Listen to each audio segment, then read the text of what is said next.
The Raiders just wrapped up their mandatory minicamp, and let me tell you something. This roster is about to get a whole lot smaller. That means guys who were safe last year, they might not even make it to week 1. Now here's what I want you to think about as we go through this. Which of these potential cuts do you think would actually help another team? Drop your thoughts in the comments, because some of these moves could come back to haunt Vegas.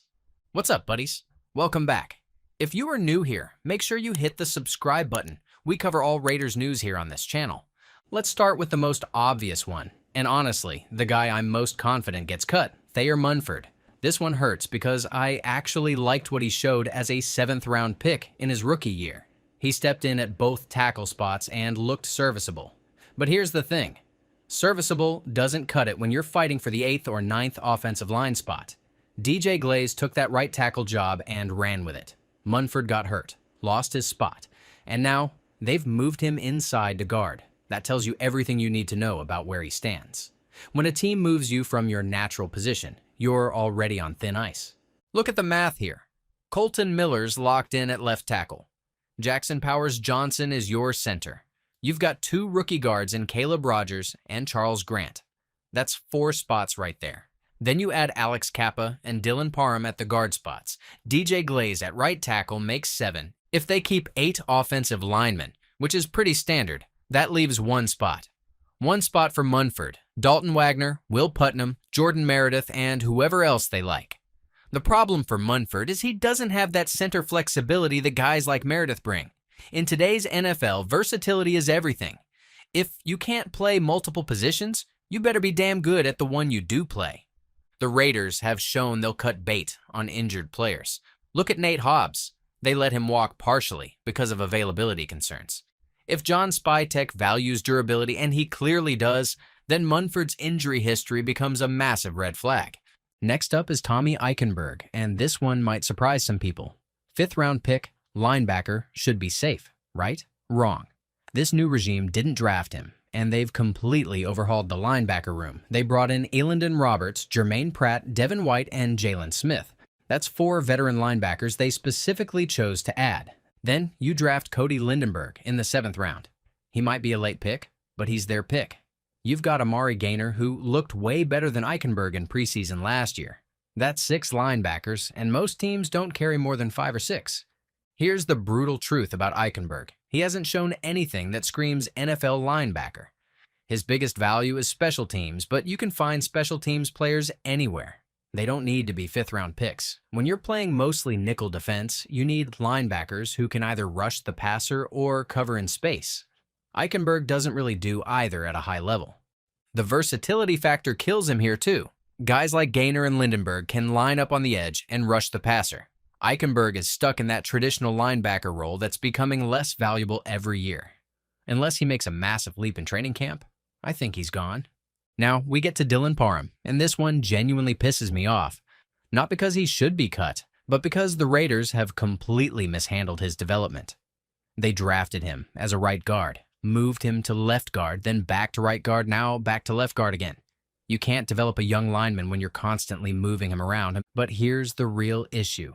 The guy can't stay healthy. He's hurt right now, missed time in minicamp, and has had injury issues throughout his career. Spytek clearly values availability, and Parham just isn't available enough. The talent is there. I still think Parham could be a quality starter for 8 to 10 years if he could just stay on the field. But the Raiders have depth at guard now with Kappa, the rookies, and other options. If Parham gets hurt again in training camp or preseason, I think they'll just cut him loose rather than deal with the headache. Think about it from a roster construction standpoint. Do you want to count on a guard who's missed significant time in each of his first 2 seasons? Or do you go with healthier options, even if they might not have the same ceiling? With a new coaching staff trying to establish credibility, I think they choose reliability over upside. Decamerion Richardson is next, and this might be the most controversial one. 4th round pick, 6'3", athletic corner. Seems like a keeper, right? But I watched his tape from last year, and it was rough. Really rough. Like, how did this guy get drafted in the 4th round rough? The cornerback room is actually pretty crowded now. Eric Stokes is penciled in as a starter. Darian Porter's taken first-team reps. Lonnie Johnson Jr. brings safety corner versatility. You've got Jacorian Bennett, who I think has real potential. Isaiah Polamau and Jeremy Chin can play that big nickel role. Then you factor in the UDFAs they brought in.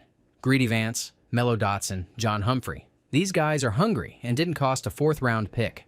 Sometimes undrafted players outperform draft picks because they know they have to earn everything. The gap between Richardson and Porter is telling. They were drafted pretty close together, but Porter's already getting first-team reps while Richardson is fighting for his roster life.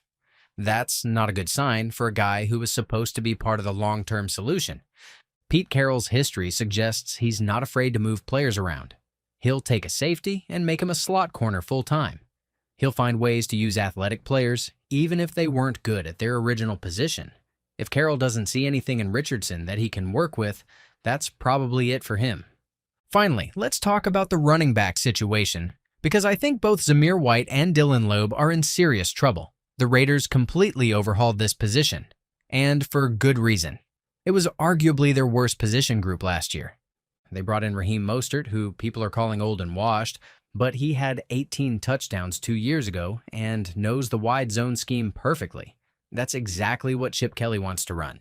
Then they draft Ashton Jeanty, who's obviously going to be a key piece. Sincere McCormick is the wild card here. When healthy, he's looked better than both White and Laube. He's more explosive, better in space, and fits the scheme better. If the Raiders keep 4 running backs, I think it's Jeanty, Mostert, McCormick, and maybe Chris Collier. White had every opportunity to be the guy last year and just didn't deliver. The vision isn't there, the explosion isn't there, and he doesn't bring anything special on special teams. Laube has more potential as a returner, but is that enough to justify a roster spot when you have other options? The roster math is brutal here. If you keep an extra running back, you have to cut someone else. With the Raiders likely keeping 4 tight ends because of Brock Bowers and Michael Mayer's versatility, plus potentially 9 or 10 offensive linemen because of all the young guys, those extra spots have to come from somewhere. Here's what makes this different from previous years. This coaching staff didn't invest in any of these guys. They're not married to previous draft picks or personnel decisions. They're building their own roster, and that means nobody is safe just because of where they were drafted. Training camp battles are going to be intense this year. You've got established players fighting for their careers, rookies trying to prove they belong, and a coaching staff that's trying to establish their own identity. Some of these cuts might surprise people, but that's what happens when you bring in a completely new regime. The Raiders are in a weird spot where they're trying to compete now while also building for the future. That means tough decisions on veteran players who might not fit the new system, even if they've produced in the past. What do you think? Are there any players I missed who should be worried about their roster spot? And more importantly, which of these potential cuts do you think would actually help another team if they got released? Let me know in the comments, and don't forget to subscribe if you want more Raiders analysis like this.